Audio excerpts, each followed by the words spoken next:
Yeah, this is the cold open this week. I don't really know what it is, anything to How do. can we make it as boring as Chelsea football is right now? Yeah, that about sums it up. Sure.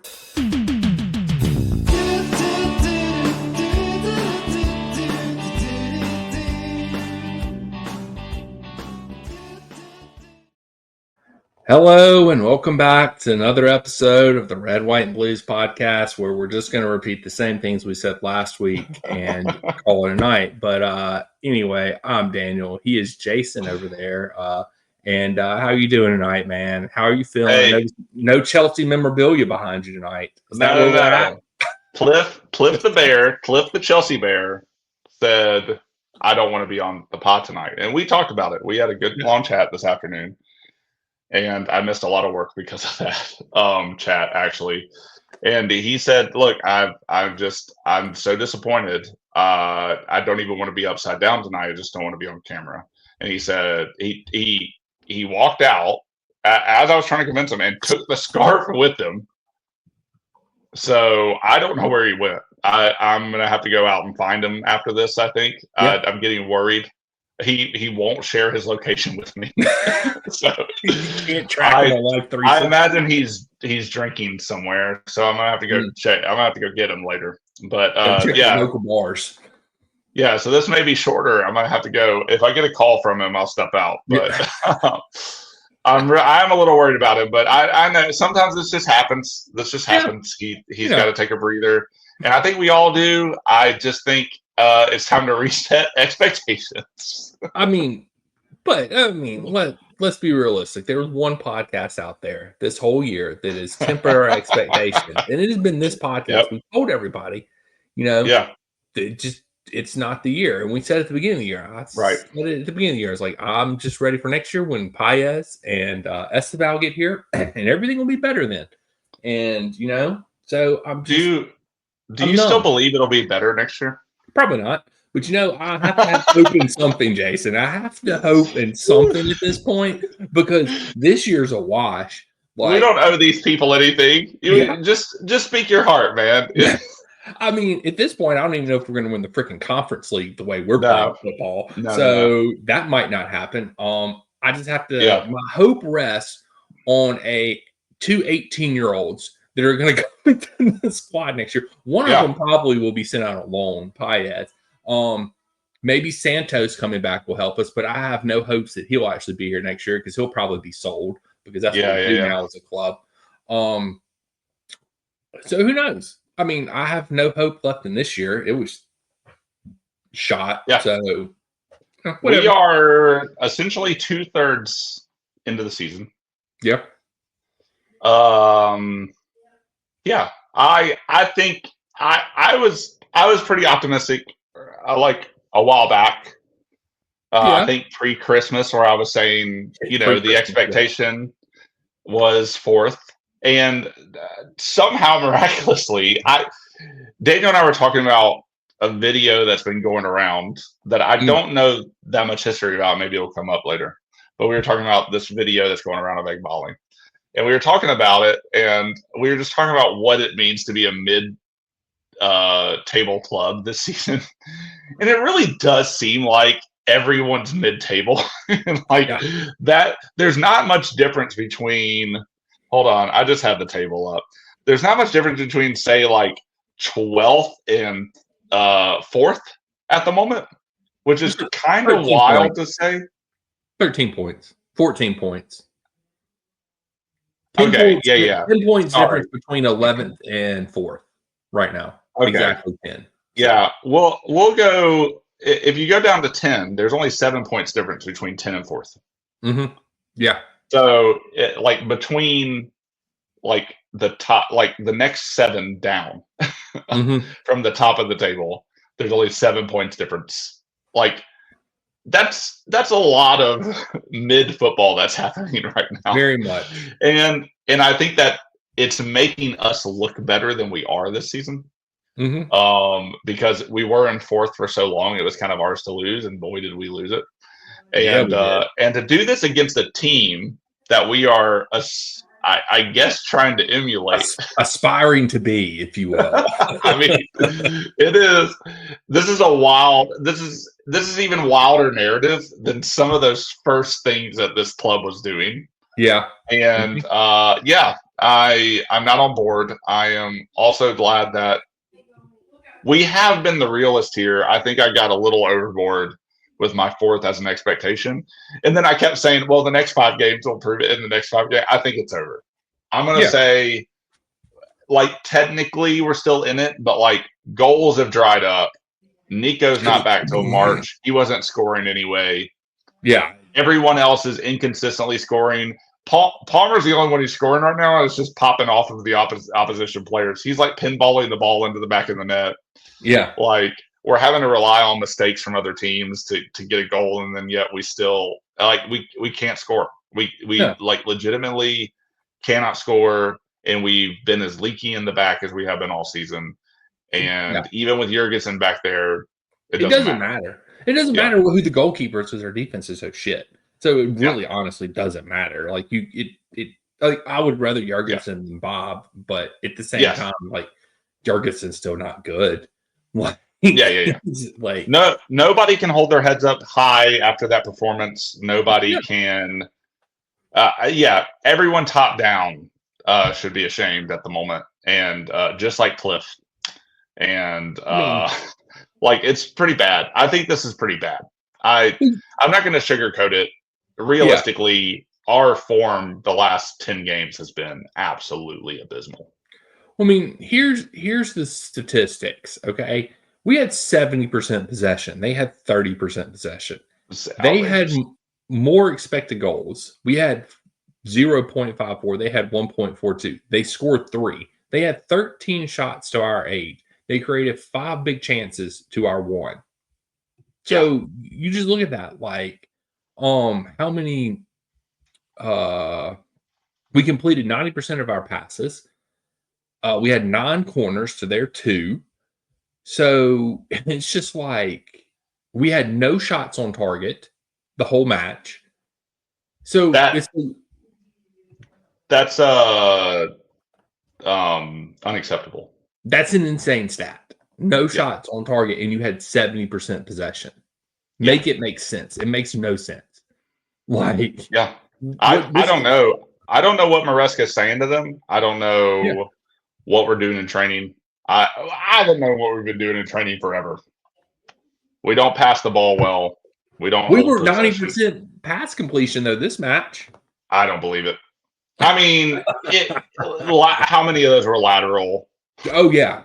How many were lateral? How many were backwards? For sure. It's not. There's not a stat that captures the quality of the pass. There you go. And we tend to pass the ball very sloppily, and sometimes, I mean, I think quite often it just makes it to the player. It's just a bad pass. Like, it's behind.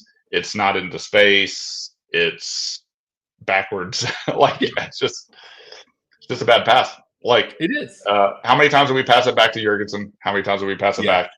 How many times do we pass it back? How many times do we pass it laterally? How many times do we pass it back? How many times do they kick it over? How many times do we lose it to them? It's just for sure. It's just crazy. We got nothing. We got no creativity. We have nothing moving forward. Like, we've lost it. It's gone. Whatever we had at the beginning of the season, that we were enjoying the football. We were enjoying things. We thought we had an identity. It's all gone. There is no identity. There is no playing for the badge. No, there is no. At least there's no passion. It gets no passion. It gets crazy. People get crazy if you're like, they're not playing for the badge. I'm sure they're proud to be Chelsea, but they're not acting like they are. So, how many times have we been here over the last 3 seasons? Like, this is all too routine for our teams to literally just like not be up for it. Yeah. So it's wild, man. It is. It's just like it's like you said. It's the same thing for like how many times we've been here the last 3 years. I've ran out of fingers to count on, like toes, even. Like it's just the same thing. Like nobody plays with any kind of like urgency or like they want to win. They come out flat. Like, and if we don't score in the first half, we're not scoring. Yeah. because we just don't do anything in the second half. We've got to score multiple goals every match to even have a chance to win, because we're Mm-hmm. going to concede at least one goal, if not two. So it's just, it is what it is at this point. There is no fixing it. Like, we have no leadership in the squad. Like, we Yeah. have no experience, so that's a detriment already. Like, so I don't think you can fully blame Maresca for it, but I also think Maresca has to share some of the responsibility, because like, it's his tactics, and What's he it's just, doing? yeah, what's he doing? Exactly. What's he doing? It's the same thing every week, week Mm-hmm. in and week out. Like, our wingers don't produce. Madueke is hurt No. now. So I'm just waiting for tomorrow. I already know tomorrow's Tuesday.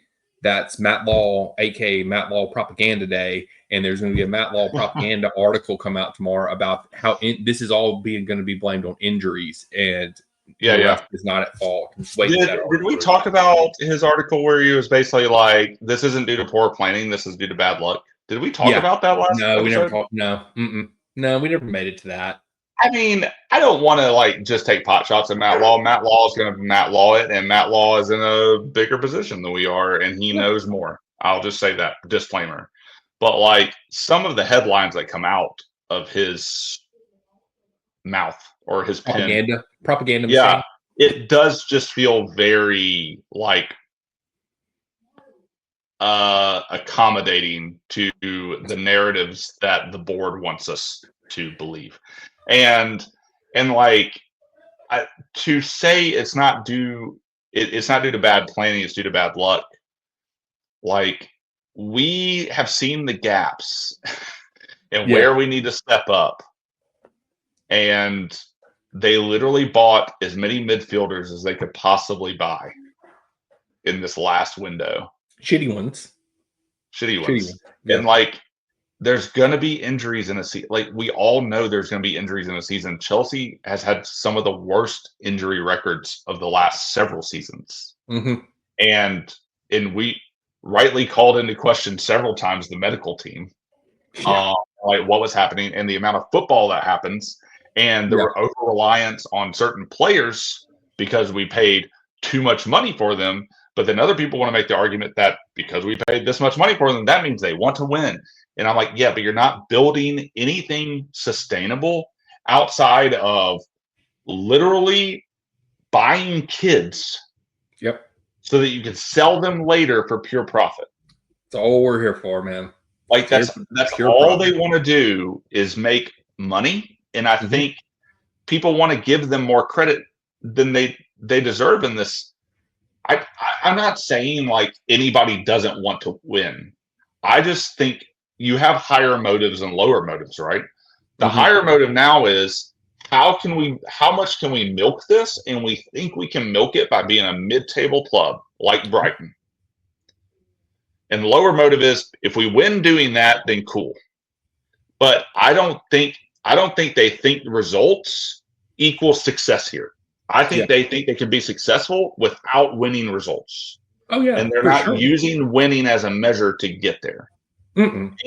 And we can talk about, well, they fired this many coaches. Well, they just gave a championship coach a 5-year contract.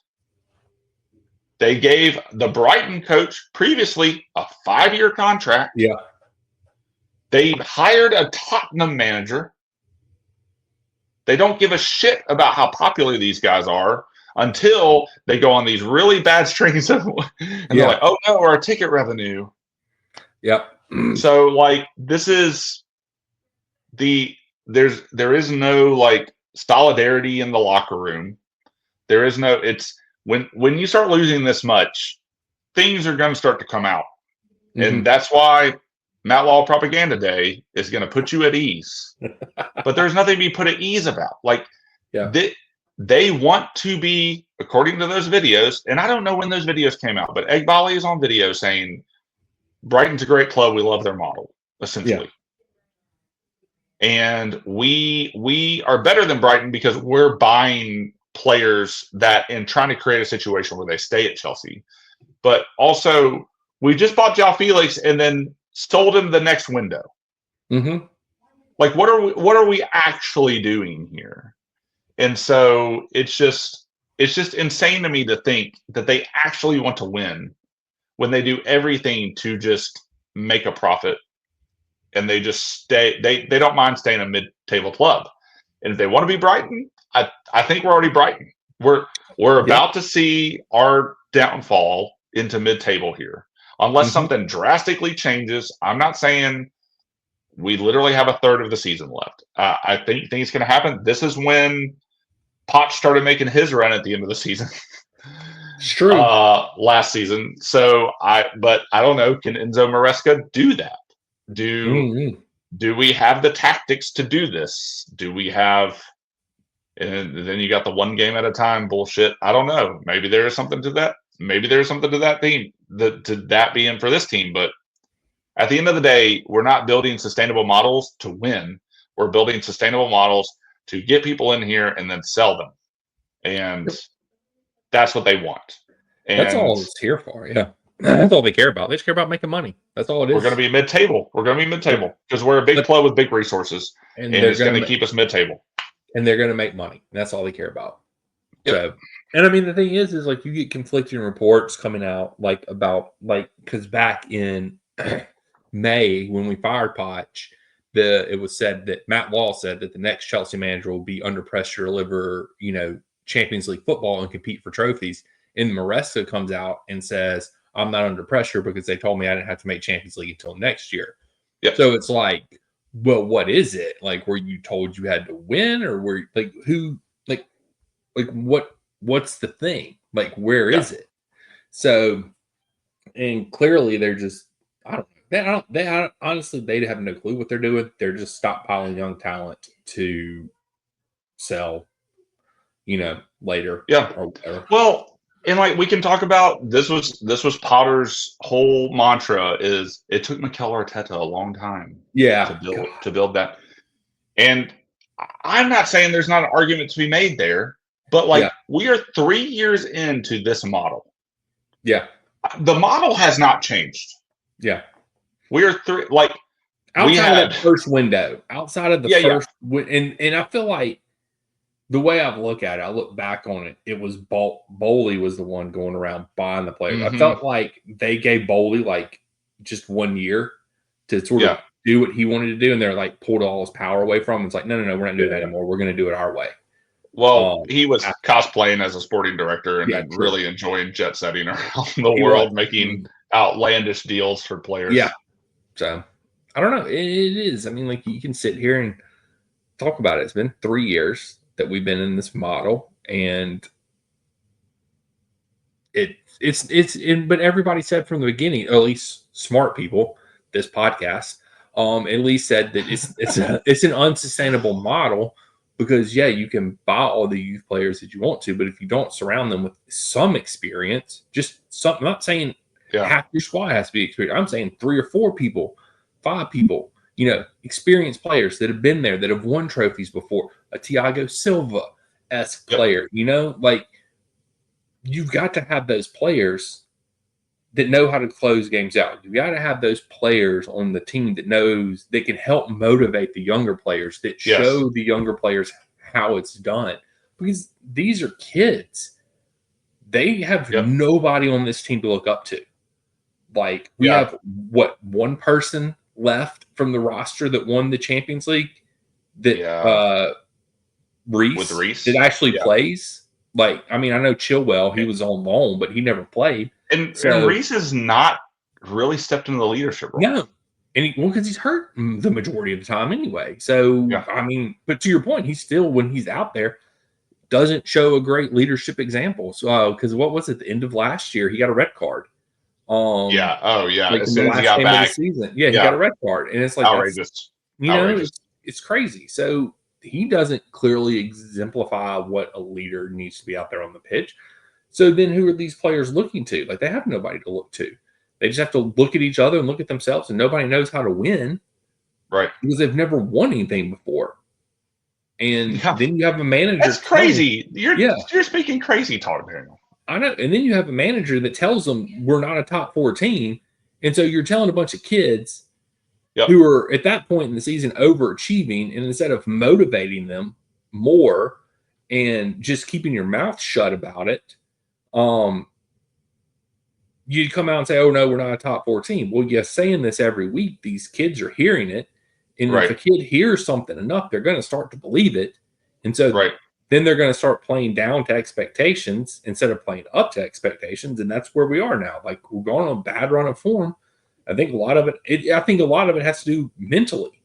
It's a Mm-hmm. mental, and then like I think physically and mentally, they're tired Yep. because they don't know how to handle these situations because they have nobody around them to help them manage the situation. You can go out and buy or bring in all the stupid people from rugby that you want to bring in to the club. That's not going to help them. They need leadership on the pitch while they're freaking Yes. playing the matches. They need Yeah. somebody out there that is going to motivate them, that is going to push them when they're on the pitch, not in the locker room or during training sessions. Like that's the thing. I just don't understand. Like the whole premise. I Well, don't. I don't know. it's got to be a little disheartening too to know that like I just refuse to believe, and this is just intuition. So if somebody wants to correct me, please feel free. I'm sure Matt Law would love to. But like this happened with Enzo last year. It happened with Bob for most of the year this year. I like I just think the manager's hands are tied for certain players. It happened with Raheem Sterling 3 years ago, or I would. I guess I would agree with that. Yep, I would agree like, with that. and so do we actually have a system where players are fighting for spots? Because we were kind of praising the full rotational model when it was working earlier in the season. We were playing all of the conference league, and Mm-hmm. like it was working. But like Yeah. at the end of the day, like are some of those players like in Cuckoo who came in probably with a lot of promises, Yeah. just going to be satisfied being the highest scorer in the conference league and not playing the Prim? Right. And granted, we can talk all day about whether or not Nkuku is good, or whether or not Nkuku fits the system, or whether or not Nkuku is actually able to play his spot because there's breakout stars that take it over. Luckily for Potch last year, but Yeah. like, but at the end of the day, like, yeah. But like at the end of the day, like, do these players actually believe they can get in the first team unless there's an injury, or do these Yeah. players actually believe they can fight for a spot? What do these players? What everything to your point? What do they have to believe in? Yeah. If your manager is telling you you're not top 4, if you can't fight for your spot, if you can't do this, I mean, they got 7-year contracts. Yeah. They all have insane contracts. Yeah. Like, They can't go anywhere. They can't do anything. yeah, like I just don't think anything to your point about motivation. I just don't think anything is built in motivationally except Yeah. for what you alluded to, the rugby guys Yeah. that have The been brought rugby. in to create a winning mentality. It's like, another way to create a winning mentality is just build a system that would win. Yeah. But I don't know. That's crazy talk. That's Yeah, that's crazy crazy. talk. That's crazy, Jason. Why would you put experienced players with youth players? That's just Yeah. crazy talk. That doesn't ever work. That's never worked It, before in professional sports. it's wild, man. I know. We Crazy. are a club without an identity. We haven't had an identity for the last 3 seasons, including this one. Yeah. We haven't had a manager that can come in and actually manage the club or manage the players. We got lucky last year with Palmer as a breakout star. We haven't been able to replicate that this year. We knew he wasn't going to score as much because Yeah. Maresca's system wasn't going to allow for that. And he wasn't building completely around Palmer at that point. And now we've had bad luck that our planning has not helped us with, Yep. and we are now playing in Cuckoo as a false 9. Yep. And And it's Cuckoo not can't. good. Yeah, he's not good. He can't press. Doesn't make good runs. I mean, when your manager says he's not a striker and then the manager plays him as a striker. Yeah. Like, Fafana's down again in the back. Has been down for a while. He's injury prone. Yep. Reese is injury prone. Gusto's fallen off the map. Yep. We had to bring Chalaba back in because DCZ sucks ass. Yep. We got Colwell, who's been kind of a stalwart in the back, but he has his days. Kukurea is okay, but he can't do everything. Bob has sucked it up this entire season, but Yep. Maresca literally defended him at all costs. So Yep. that's weird. And now Jurgensen is the guy. So But something's now won he out gave there. up 3 goals this past Sunday, or Friday, sorry. So That's okay. That's no worse than Bob. So is he going to be the guy going forward, or is this going to be the scapegoat? Yeah, you know? I don't think Palmer and Nkuku play the way they want to play in their current position. Well, There's no freedom. I don't think. Yeah. I don't think Palmer has the freedom that he once had. Yeah, Caicedo he's the only person that tries every match. He's doing pretty well, but man, does he scare me. He's going to get a straight red one day. I just know it. He is brutal. He's the only person that tries. I agree. That's the thing. There's only one constant in the Chelsea lineup, and it's Caicedo. Every match he's going to give you 100%. He's going to go out there and he's going to play some dirty South American football. And I'm here for it. Yeah. But is Enzo the right person next to him? Because we had those conversations earlier this season.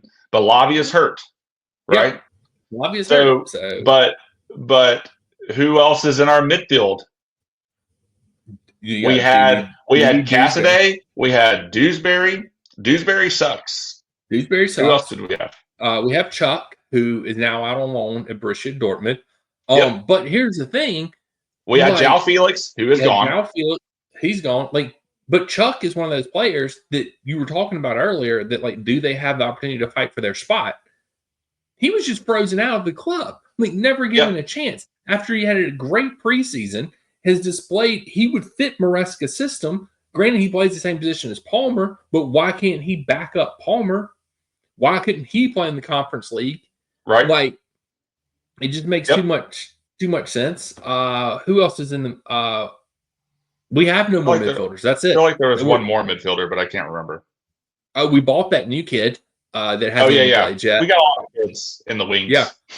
Yeah. I mean, speaking of wings, Madueke, completely inconsistent. Neto doesn't score. Sancho doesn't do anything. Doesn't really score that much either. Mudryk is out. Steroid abuse. Yeah. He got popped.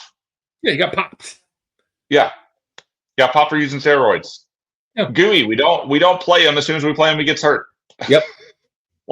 Gooey scores a hat trick, doesn't play for a month, then comes in and immediately gets hurt. Yeah. I mean, I get the bad luck angle, but where is the plan to help that bad luck?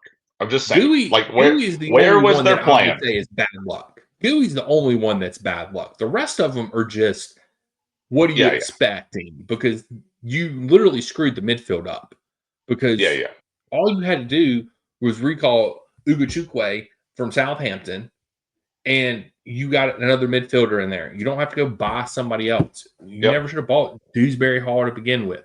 Doesn't make any sense. Then you what are we doing? They just make terrible purchases. Then you buy Renato Vega, and then you send him out on loan. Yep. And he has a man of the match performance for Juventus this weekend. Shout out Vega. And you have no cover for Cucurella at left back. So we're Pro Vega podcast. And you have nothing. You have no cover at left back now. Nope. I mean, our wingers are inept. We only have, I guess, 2 healthy ones now. Have to play them. Yeah, so why not just play Tyreek George? That's my thing. Just play him. He's had good Conference League matches. Just play him in the Premier League. At least he gets him development. He's getting sub appearances now, though, at least. Yeah, he did. Well, I mean, because we have nobody else. Yeah. That's true. I mean, at this point, you might as well bring up Shim from the U18s, let him be the striker and lead the line for the rest of the season because it can't hurt anything. This is my point. Just play the damn youth at this point because literally it can't hurt anything. They can't be any worse than what's on the pitch right now. Yep. Just play the academy kids. Just give them minutes, let them develop. Hey, who knows what? Who knows? Clearly, they might have a breakout year and you can sell them for record profit. Just hear me out. I don't want that.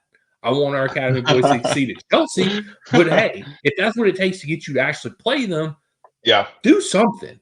Because trotting out the same players every week and they just don't look like they give a shit. With no new tactics and no motivation. Yeah. No new tactics, nothing. It's the same thing every stinking week. Do Mm-hmm. something. Go to 5 at the back because we clearly can't defend. Yeah, So seriously. go to Yeah. 5 at the back. Put Tosin, Chalaba, and Colwell back there with Reese or Gusto and then Cucurella on the other Mm-hmm. side. Let Gusto and Reese bomb the right. Let Cucurella bomb the Yep. left. Put Caicedo and Enzo and Palmer on midfield. And then, just, I don't know, do something different. Just do something. Just show me that you can change. And this was what Yeah. Leicester fans said about Maresca. He's stubborn. He's going to play his way of football, whether you like it or not. And been here before. Yeah. Been here before. Yeah. I don't know. It is. Potter did the same shit, man. Yeah. He came in, had a great run, and then sucked it up the rest of the season, and we were stuck with Lampard. Like it's the same. It is literally almost the same story as the first season. Although Potter came in midway, 7 games in, and God. And to think, we fired the guy that won 3 trophies in 18 months. Yep. One of those being the Champions League. For literally no reason. For no reason. And I don't know why this is shit on Matt Law. But Matt Law was doing the propaganda rounds for that as well. Yeah. It's just, I don't know. It's mind blowing. It's mind boggling. I don't understand it. I don't get it. Yeah. I don't know. I just, whatever. I don't know. I mean, it's the 3rd season of this shit. Like, it is legitimately like. I mean, the first season, yes, it's a brand new model. We're going through the shit. Last season, it just boils into this season. Like, it's just the same shit. It's just the same shit. And then what are we gonna do? It came out today that we're probably not even gonna have a shirt sponsor for the rest of the year. They've just given up. That's one of the most ridiculous lines of this whole thing. Nobody talks about it. Nobody says a word about it. The fact that we are playing in Europe, we are a top Premier League team, and we don't have a freaking shirt sponsor, and apparently won't have one for the rest of the season. That's bullshit. We just missed out on like revenue. Free money. Free money. That is free money, and we are a bigger club. We can get a contract that's pretty lucrative. Mm-hmm. That's free money. But no, nobody, no. Maybe, does that speak to advertisers and Chelsea? I think it speaks to ineptness and ineptitude. Yeah, ineptitude. Yeah, that's what it speaks to. But these guys are supposed to be brilliant negotiators because we got 7-year people on 7-year freaking contracts. But maybe that just proves they're bad negotiators. Yeah. I mean, they're not very good at the art of the deal. I mean, they're paying outrageous fees for these players. But our wage bill is lower, Daniel. Our wage bill is supposed to be lower. And they won't break the wage bill for anybody. So it's like, what's the point? We are, this is what we were saying last season. We are a mid-table club. We outperformed ourselves last season thanks to Palmer. Palmer's shackled in his role this season.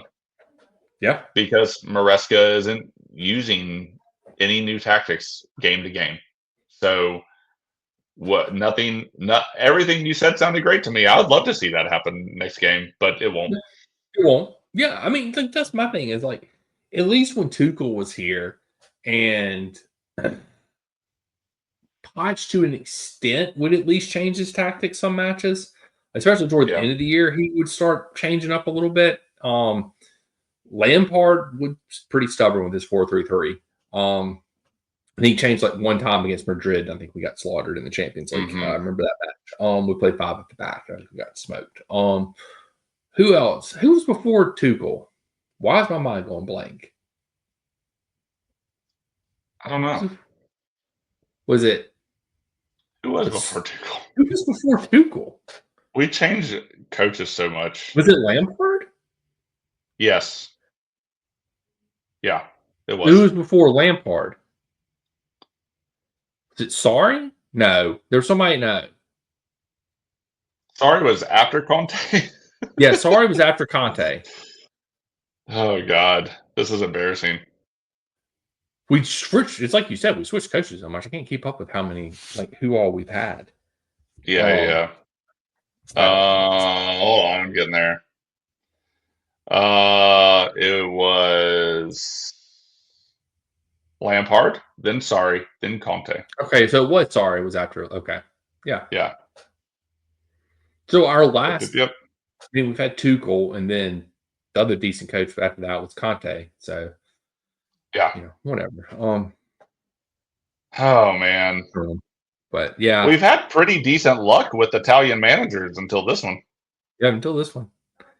So That's I mean, here's the thing: embarrassing. you look at it like we didn't bring any reinforcements in the January transfer window, but you look at what City did. That's not bad playing, And Daniel. That's bad luck. oh, my bad. And you just look at what City's buys in the January transfer window are doing. They're freaking scoring goals. They're helping them win matches. Like, Yeah.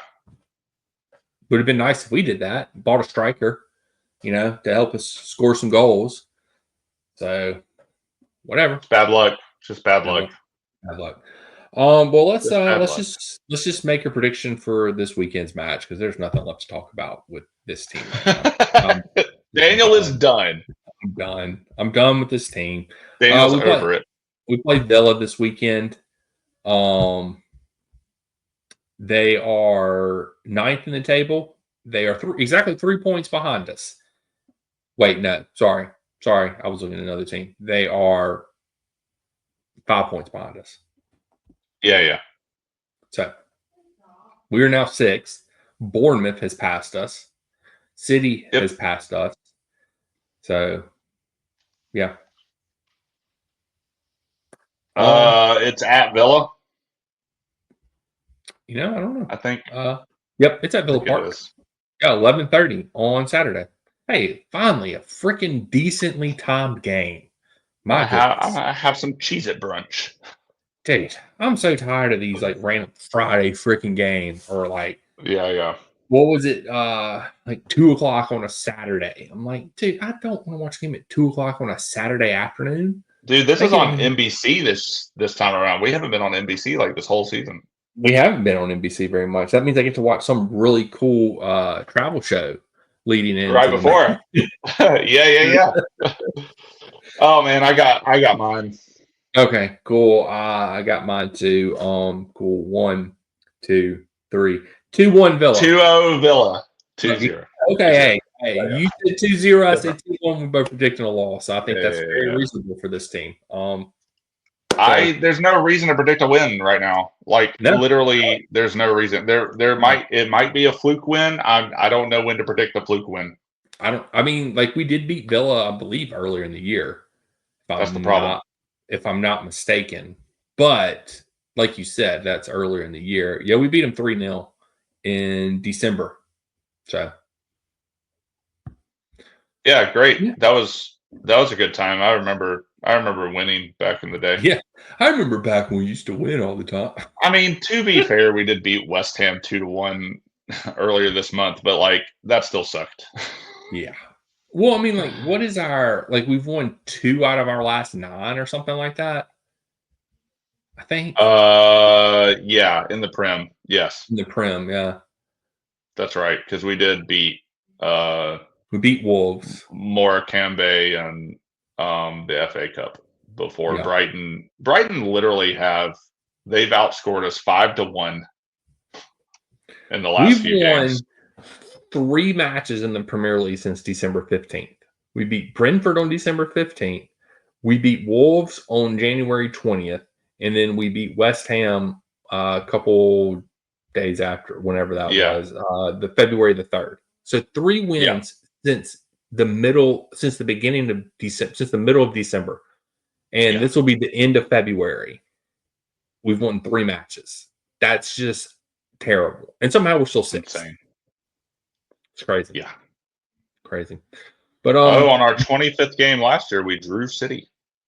So what are we all from last year, Jason? What's our point? So last year we had 35 points at this time. and then we won the next game, or no, we drew the next game as well. So after this next game, after the 26th game of the season, we would have, last year we had 36 points. Okay. So we're still way better than we were last year. So yeah, but we're slowly catching up. Yeah, because Potts goes on that run at the end of the year. That's the thing. Is he has that run of like last 6 games of just going on a good run. So exactly. But at least we're not battling relegation this year. That is a nice thing to be. That was like a legitimate, like, you and I never thought we were title contenders. Right. Yeah. But like us battling relegation was like a legitimate concern there for like 5 minutes when Lampard was here. It was. He was trying. And now Manchester United is in our position. So have fun. Oh man. Yeah, good luck. That's a horrible place to be. Yeah. As like a club that is known in Manchester United even more so than us, as known for sure winning a lot, For sure. But yeah, I guess that about wraps it up this week. Anything else you want to add, Jason, to the episode? I'm just finishing this very sad spreadsheet right now. Yep. So I'm sad. I'm just sad. It is what it is at this point. Yeah, sure, whatever. Yeah, I guess tell these people where they can find us, Jason. Yeah, we're on X. We are on Instagram. We're on Threads still, kind of. And we're on Substack. Daniel writes amazing things on all of those. We've made it easy for you to find us because we use the same name across all the platforms at Red White Blues FC down below. That's right. Beep, boop, boop. Not pointing at anything but the name. Yeah, listen to us on Apple, Spotify, where you listen to your podcast at these days. We're also on YouTube, so like, subscribe, comment, blah blah blah blah blah, whatever you're supposed to do on YouTube if you prefer video content. But until next week when Chelsea will inevitably lose again, we'll catch you guys and gals on the flip side. Hey, Cliff's calling me. Flippity floppity.